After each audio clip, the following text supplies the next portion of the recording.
Role एक झाला रे करा निंबाळकर साहेब शिव एक मिनिट हे रोल काय हे त्यांचा विषय हे रोल का सर आता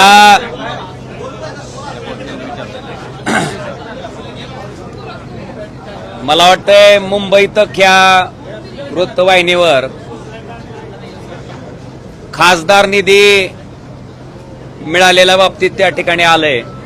त्याच्यात माझ्या मतदारसंघामध्ये 18 कोटी रुपये खासदार निधी प्राप्त झालाय. त्याच्यात मी 130 कामं प्रस्तावित केलीत. त्याच्यापैकी 21 कामं पूर्ण झालीत आणि त्याचा निधी वितरित झालाय. बाकीची कामं प्रगतीपथावर आहेत. तर मला खासदार निधीच्या बाबतीत लोकांच्या मनात जो संभ्रम होतोय त्याच्या बाबतीत मला सांगायचंय की मी 2019 ते 24 खासदार होतो. 2019 ते 24 मध्ये त्या ठिकाणी खासदार निधीला खर्च करायची मर्यादा किंवा मुदत ही 5 वर्षाची असते. मग तुम्ही कुठल्याही निधीचं मूल्यमापन करत असताना त्या निधीला मुदत किती वर्षाची आहे ते बघून मुदत संपल्याच्या नंतर त्या खासदाराचा खासदार निधी जर शिल्लक राहिला तर निश्चितपणे त्या खासदाराचं अपयश आहे. मुद्दा क्रमांक 2, 5 वर्षात ओमराजेला 19 ते 24 जो खासदार निधी मिळाला त्या खासदार निधीमधला 1 पैसाही माझा अखर्चित राहिलेला नाही. तुम्ही ही माहिती MP लॅडवरनं काढू शकता. आता मुद्दा 3, माझ्या लोकसभा कार्यक्षेत्रामध्ये येणाऱ्या बूथची संख्या ही साधारणतः 2475 पर्यंत आहे. 2475. मला 5 वर्षात खासदार निधी एका वर्षाला 5 कोटी रुपये मिळतो. 5 वर्षाचा किती झाला? 25 कोटी.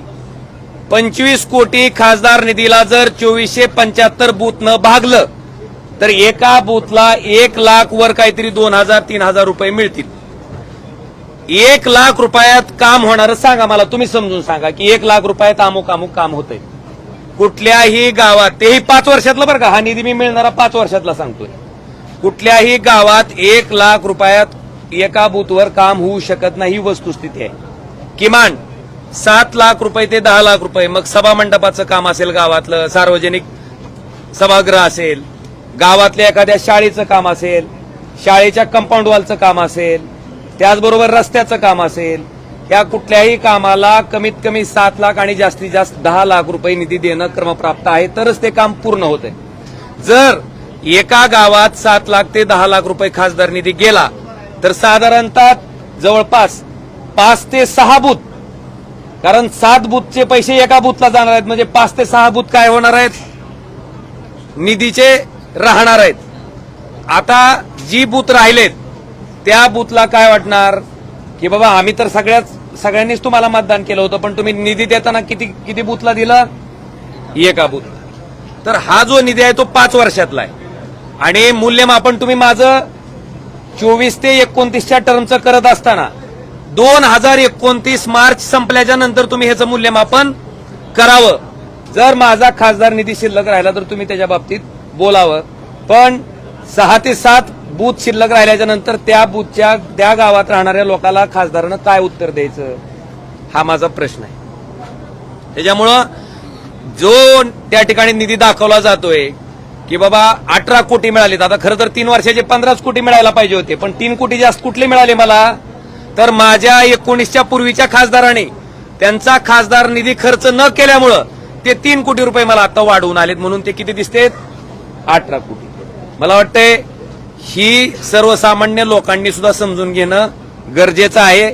आणि शेवटी आम्ही लोकप्रतिनिधी म्हणून काम करत असताना गावातल्या प्रत्येक माणसाचं अपेक्षा आमच्याकडनं असते किंवा खासदारांनी आमच्या गावात कुठलं एक ना एक तरी काम करावं आणि ती त्याची मागणी ही माफक आहे ती पूर्ण केली पाहिजे. काल मला असाही प्रश्न विचारण्यात आला की ज्यावेळेस काँग्रेस राष्ट्रवादीचं सरकार होतं त्यावेळेसच्या कुठल्या आमदारांना असं म्हणलं नाही की मला विकास करायचा आहे म्हणून किंवा मला लोकांची कामं करायची म्हणून मला सत्तेत जावं लागतं.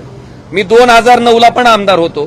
2009ला मी आमदार असताना काँग्रेस राष्ट्रवादीचं ज्यावेळेस कधी सरकार होतं त्यावेळेस किमान 40% विकास निधी त्या विरोधी पक्षाचा जरी आमदार असला तरी त्याला दिला जात होता. मला वाटतं आताची जर परिस्थिती आपण बघितली तर आकडेवारी काढल्याच्या नंतर तोही विकास निधी आपल्याला लक्षात येईल. खासदार निधी ठीक आहे, पण बाकीचा जो विकास निधी आहे, जिल्हा नियोजन समितीचा असेल, आपले विविध शासनाचे हेड असतील, त्याचा मिळणारा निधी सुद्धा विरोधी आमदाराचा, विरोधी खासदारा जर आपण काढला तर मला वाटतंय ह्या प्रश्नाचं उत्तर त्या ठिकाणी आपल्या सगळ्याला आपसूक मिळेल. आणि सगळ्यात महत्वाचं, आम्ही शेवटी मतदारसंघातल्या सर्वसामान्य माणसाशी देणं लागतोय. मी माझ्या आयुष्यातला पूर्ण वेळ मतदारसंघातील सामान्य माणसासाठी दिलाय आणि त्या सामान्य माणसाला सुद्धा जर आपण विचारलं की बाबा ओमराजे खासदार म्हणून काम करत असताना तुमची कुठलीही अडचण आली तर ओमराजे तुम्हाला उपलब्ध होता का? तुमच्या अडचणीच्या काळात ओमराजे उपलब्ध होता का? तुमच्या समस्याच्या काळात ओमराजे उपलब्ध होता का? मला वाटतं ह्या प्रश्नाचं सुद्धा उकल तुम्ही करणं गरजेचं आहे. आम्ही काम करत नसू, आम्हाला त्या ठिकाणी काहीच केलं नसेल आणि जर आम्हाला नाही लोकांनी रिझल्ट दिला तर आम्ही निश्चितपणे मान्य करू.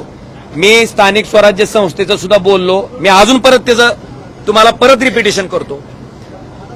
जिल्हा परिषद, पंचायत समिती आणि नगरपालिका ह्या तिन्ही निवडणुकामध्ये आमचे निष्ठावंत कार्यकर्ते जे माझ्यासारखेच 24 तास लोकांसाठी काम करणार आहेत, मी अनेक लोकांचं नाव या ठिकाणी घेऊ शकतो. हे नगराध्यक्ष पदासाठी, नगरसेवक पदासाठी, जिल्हा परिषद सदस्य पदासाठी, पंचायत समितीसाठी निवडणूक लढवत होते. असं असताना सुद्धा पूर्ण धाराशिव लोकसभा मतदारसंघामध्ये त्या ठिकाणी आमच्या सदस्यांना अतिशय दारुण पराभव स्वीकारावा लागला. मग आमची लोक त्यावेळेस निवडणूक लढवत होते, ही निष्ठावंतच होती, मशाल या चिन्हावरच निवडणूक लढवत होते. मग आमच्या लोकांना 3 नंबर 2 नंबर, धाराशिवचं उदाहरण सोमनाथ गुरव नाव, तुम्ही वाटल्यास धाराशिवला जावा. सोमनाथ गुरव नावाचा जो नगराध्यक्ष पदासाठी उमेदवार होता तो 2 टर्मचा नगरसेवक आहे. त्याचं काम विचारा लोकांना. जर लोक म्हटले की नाही नालायक माणूस होता, काही कामाचा नव्हता म्हणून पाडला, मान्य करीन.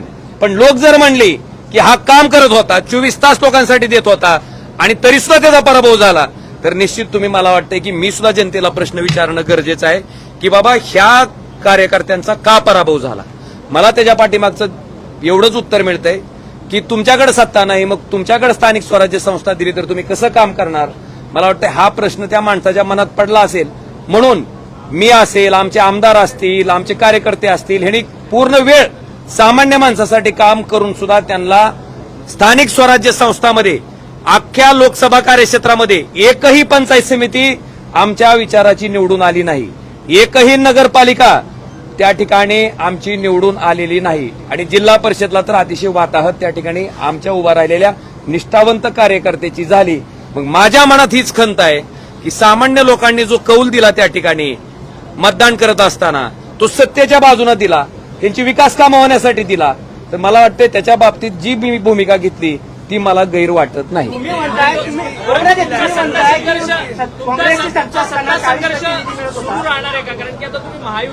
माझा आयुष्यातलं राजकारणात येण्याचं कारण मी कधीही लपवून ठेवलेलं नाही, मी कधीही झाकून ठेवलेलं नाही. आणि माझ्या मतदारसंघामध्ये जे मी बोललोय त्या मुद्द्यावर मी ठाम आहे की माणूस कुठल्या का पार्टीना असना, पण ज्याचा विचार नीच आहे, ज्यानं नीच कृत्य केलंय, अशा माणसाला माझा कायम विरोध असणार आहे. आणि तो विरोध तुम्हाला इथून पुढच्या कालखंडामध्ये सुद्धा कायमस्वरूपी दिसत राहील. मी शपथ घेऊनच उतरलो होतो की अशा नालायक लोकांचं राजकारण संपवल्याशिवाय मी शांत बसणार नाही. त्या शक्तीशी मी प्रामाणिक आहे.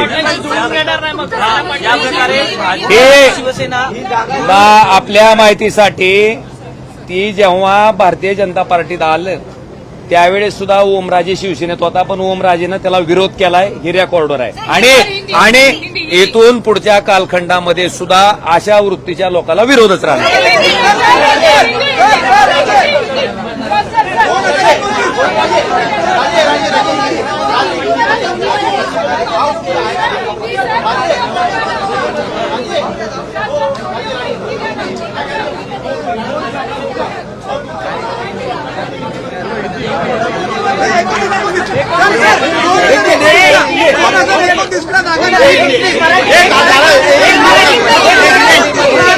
जाऊ का हिंदी हो जाता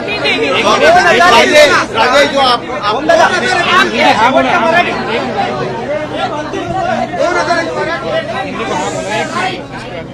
आपके कुछ इलेक्ट्रॉनिक मीडिया के माध्यम से मुझे सांसद बनने के बाद वहां पे जो मेरे चुनाव क्षेत्र के विकास के लिए जो निधि आवंटित होता है उसके बारे में आंकड़े दिए गए हैं। मैं इसके बारे में स्पष्ट करना चाहता हूं कि एक सांसद को एक साल में उसके चुनाव क्षेत्र के विकास के लिए 5 करोड़ रुपए आवंटित किए जाते हैं। 5 साल का अगर आप हिसाब देखेंगे तो 25 करोड़ रुपए एक सांसद को एक टर्म में 5 साल में मिलते हैं और आवंटित निधि को खर्च करने के लिए एक सांसद को 5 साल का समय रहता है। मुझे लगता है एमपी लैड फंड का जो कुछ मूल्यमापन आप कर रहे हैं वो 5 साल खत्म होने के बाद आपने करना चाहिए, क्योंकि उसका लिमिट जो है खर्च करने का वो 5 साल है। आप अगर उदाहरण के तौर पर देखेंगे तो 2019 से 2024 तक मैं सांसद था। इन 5 सालों में मुझे जो निधि आवंटित हुआ मेरे चुनाव क्षेत्र के विकास के लिए वो पूरा का पूरा निधि मैंने 100% खर्च किया हुआ है। अभी मेरा दूसरा टर्म चल रहा है, उसमें 24 से 29 तक जो निधि मुझे मिलेगा वो पूरा का पूरा 29 के बाद अगर एक पैसा भी बचता है तो उसके लिए मैं बिल्कुल जिम्मेवार हूं। दूसरी बात, जो बताया जाता है कि बाबा 5 करोड़ रुपए यानी 5 साल के 25 करोड़ रुपए में चुनाव क्षेत्र में मेरे वार्ड कितने हैं, तो 2475 मेरे चुनाव क्षेत्र में वार्ड है और उन सारे वार्डों ने मुझे वोट डाला है। तो 25 करोड़ को अगर आप 2475 चुनाव क्षेत्र के वार्ड से अगर आप डिवाइड करेंगे तो हर एक वार्ड में 1 लाख रुपए और उससे आगे 2000 रुपए, 1 लाख 2000 रुपए या 3000 रुपए कुछ तो हिसाब आएगा। 1 लाख रुपए में एक वार्ड में क्या काम कर सकते हैं हम? कुछ भी नहीं हो सकता। 1 लाख रुपए में कुछ काम नहीं हो सकता। कम से कम 7 लाख रुपए से 10 लाख रुपए तक अगर कोई सभागृह देना होगा, कोई रास्ता करना होगा, स्कूल के लिए इमारत एक जो उसकी वर्ग खोली होती है वो देनी होगी, तो उसके लिए कम से कम 7 लाख रुपए से 10 लाख रुपए तो निधि आवंटित करना जरूरी है। इस काम को अगर एक वार्ड में हम निधि ये 7 लाख रुपए से 10 लाख रुपए देंगे तो मुझे लगता है लगभग 6 से 7 प्रभाग 6 जो वार्ड है वो निधि से वंचित रहेंगे और वहां के लोगों को ऐसा लगेगा कि बाबा एक ही वार्ड में आपने निधि आपका दिया है, 6 वार्ड को आपने निधि दिया नहीं है, तो उनको भी अन्याय की भावना उनके मन में भी आएगी। इस कसौटी की सीढ़ी पे हम चलते हैं। तो मेरा कहना इतना ही है कि ये हमारे सामने आने वाली दिक्कतें हैं। मुझे लगता है कि उसका स्पेकुलेशन दूसरा करना और उसमें बताना कि बाबा इतना निधि 18 करोड़ रुपए मिले हैं तो सांसद क्यों चिल्ला रहे हैं कि उनको जो काम करने हैं उसके लिए निधि नहीं मिलता। उस निधि का हिसाब मैंने आपके सामने रखना जरूरी समझा, इसके लिए ये हिसाब मैंने आपके सामने रखा है और मेरा मूल्यमापन आप 19 से 24 का जो मेरा निधि मिला है मुझे एमपी लैड का, अगर उसमें से 1 पैसा भी बचा होगा तो उसके लिए मैं जिम्मेवार हूं। मेरा 1 पैसा भी बचा हुआ नहीं है।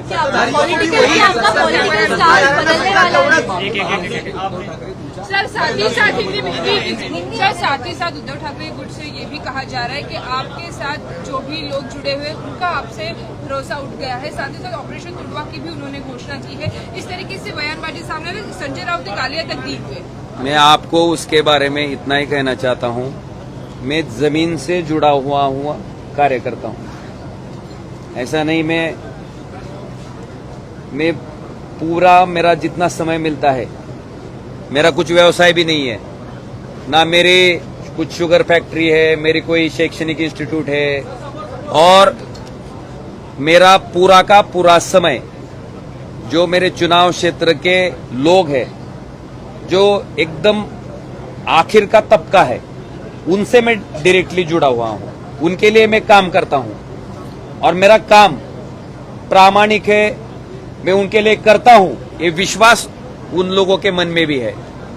और उसके बारे में मैं इतना ही बताना चाहता हूं कि मैं अगर लोगों के लिए समय दे रहा हूं, अगर एक भी मेरे चुनाव क्षेत्र के किसी आदमी की कंप्लेंट होगी कि हमारा सांसद हमारा फोन नहीं उठाता, हमें कुछ समस्या आती है तो उसको हल करने के लिए हमारा सांसद आगे नहीं आता, हमारा सांसद अगर लोकसभा में बैठा तो हमारे मुद्दे नहीं उठाता, ऐसा एक भी अगर कंप्लेंट किसी ने की तो उसके लिए मैं जिम्मेवारी लेने के लिए तैयार हूं।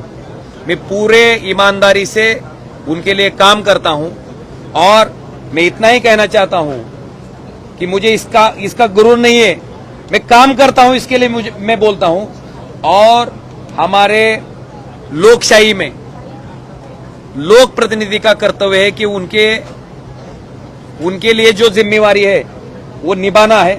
वो निभाने में मैं कहीं भी कुछ भी कमी मेरे तरफ से नहीं है। और मुझे लगता है निश्चित तौर पर कुछ लोगों को मेरे ऊपर प्यार है, एकदम कनेक्ट हो, उनको ऐसा नहीं लगता कि ये सांसद है, उनको लगता है कि मेरे घर परिवार का कोई तो आदमी है। तो उसके कारण कुछ लोगों को मेरे ऊपर इंस्टेंट रिएक्शन जो रहती है वो आई है। मैं उसके बारे में कभी झुटलाता नहीं। और आपको एक बात बताना चाहता हूं, मेरा कमेंट सेक्शन अभी तक बंद नहीं हुआ है, मैं सुन रहा हूं, जो कुछ बोल रहे हैं मैं सुन रहा हूं, मैं सारे फोन भी ले रहा हूं, उनसे बात कर रहा हूं मैं कि ये निर्णय के लिए मुझे किस मजबूरी में आना पड़ा, किस लिए मैं आया हूं, ये भी बात उनको समझा रहा हूं। और मैं इतनी ही बात कहना चाहता हूं कि ये सारे बातें बनाने के बाद उनको भी मेरी बात समझ में आ रही है। मैंने जो निर्णय लिया हुआ है, मैंने मेरे चुनाव क्षेत्र में जाकर लोगों से बात करके मैंने ये निर्णय लिया हुआ है।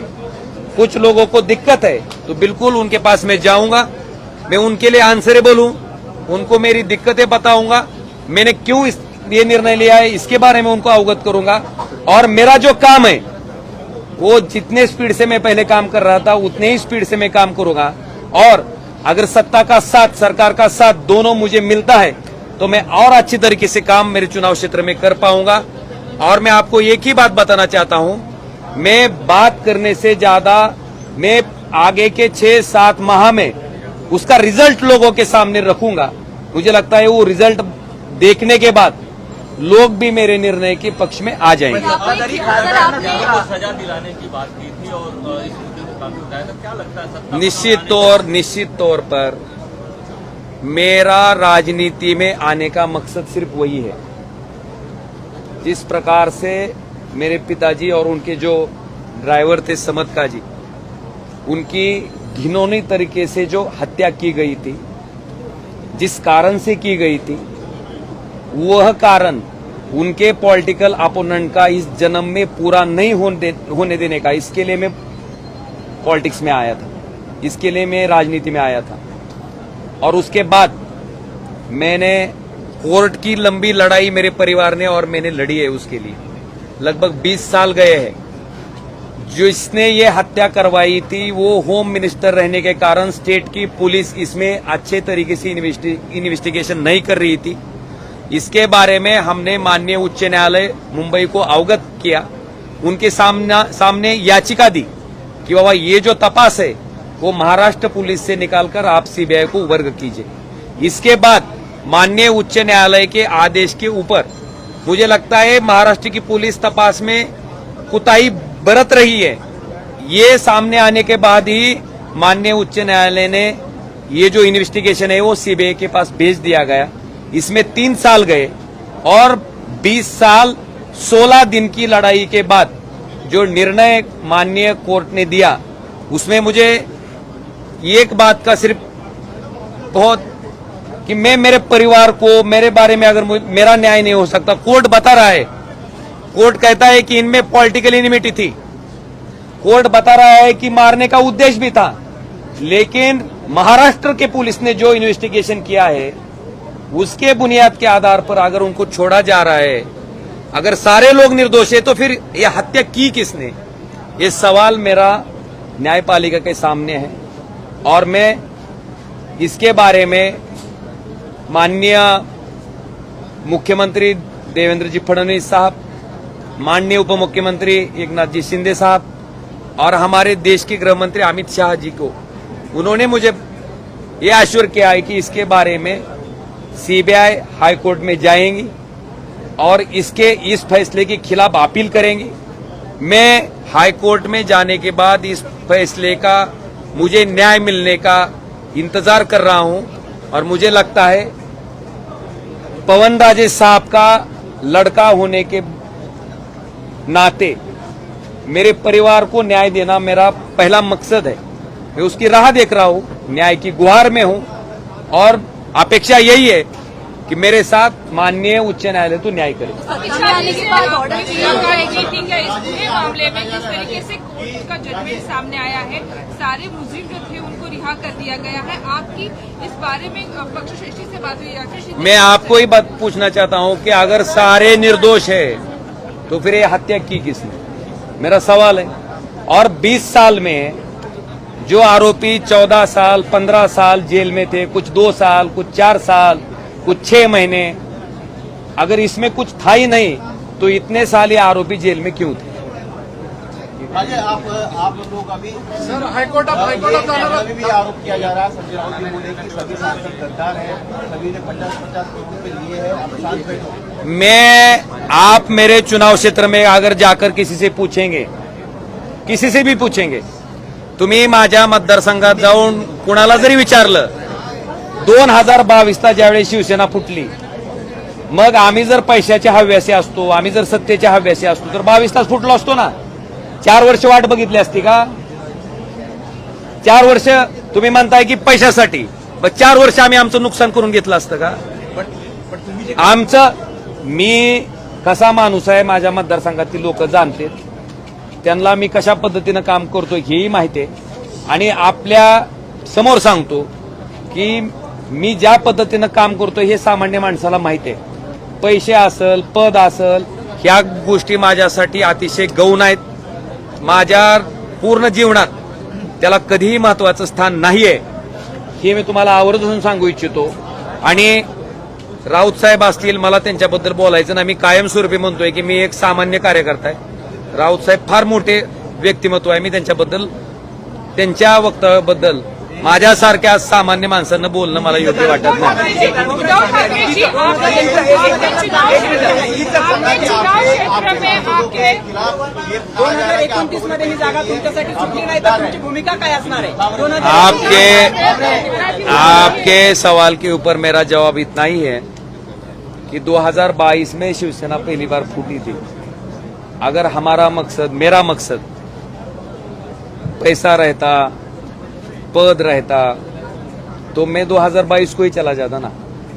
2022 से 2026 तक की राह में नहीं देता था। दूसरी बात, मेरे चुनाव क्षेत्र का जो मतदाता है, इसके बारे में मेरा आचरण रहा है, मेरा जो काम रहा है, इसके बारे में भली भांति उसको पता है मैं किस प्रकार काम करता हूं और मैं सामान्य आदमी के लिए काम कर रहा हूं। मेरे इसमें पैसा होगा, कोई पोजीशन होगी, ये कभी मेरे जीवन में प्राथमिकता नहीं रही है। मेरी प्राथमिकता जो मेरे चुनाव क्षेत्र के लोग हैं, उनको कोई दिक्कत आती है तो उसके लिए मेरी प्राथमिकता रही है और इसके बारे में मेरे चुनाव क्षेत्र के लोग अवगत है। तो मैं इतना ही कहना चाहता हूं कि मेरा आचरण पता है, तो मुझे इसके लिए स्पष्टीकरण देने की भी आवश्यकता नहीं लगती। चुनाव क्षेत्र में आके सभा लेने वाले, साथ ही साथ संजय दीना पाटिल के यहाँ पे भी उन्होंने सभा ली थी। 6 सांसदों का जो चुनाव क्षेत्र है वहाँ पे जाके उद्धव ठाकरे कुछ सभा लेने वाले हैं।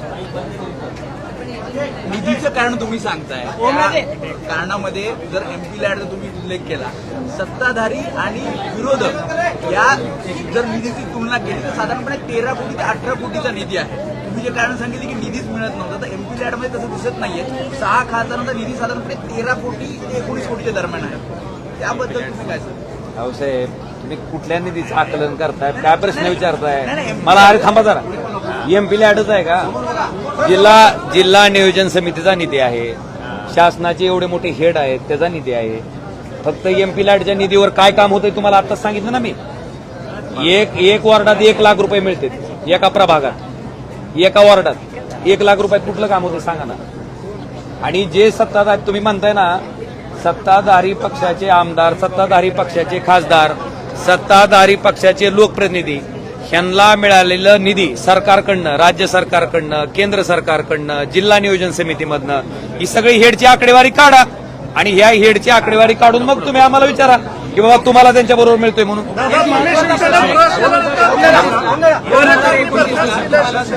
मला वाटतंय मी फक्त तुम्हाला निधीची आकडेवारी सांगण्यासाठी इथं येणार होतो, पण तुम्ही ऐका, मी सगळ्या गोष्टीबद्दल बोलण्यापेक्षा माझा विश्वास कामावर आहे.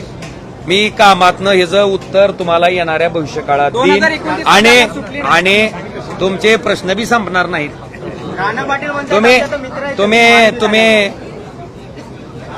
कसं असतंय, ज्याची वृत्ती घाण असती, ज्याचं कार्य नीच असतंय, अशा माणसाची मैत्री होऊ शकत नाही. असे अरे दार नाही 2019 काढ ना. 19 मीच तुम्हाला विचारतो 19ला मी काय केलं होतं? अरे बाबा मीच विचारतोय की 2019ला भारतीय जनता पार्टी आणि शिवसेना एकत्र होती, तरी ओमराजेनं काय केलं होतं? काय केलं होतं ना तुम्ही सांगा मला. विरोध ओमराजेनं विरोधच केला होता आणि ओमराजे ह्या वृत्तीला, ह्या प्रवृत्तीला विरोधच करत राहणार.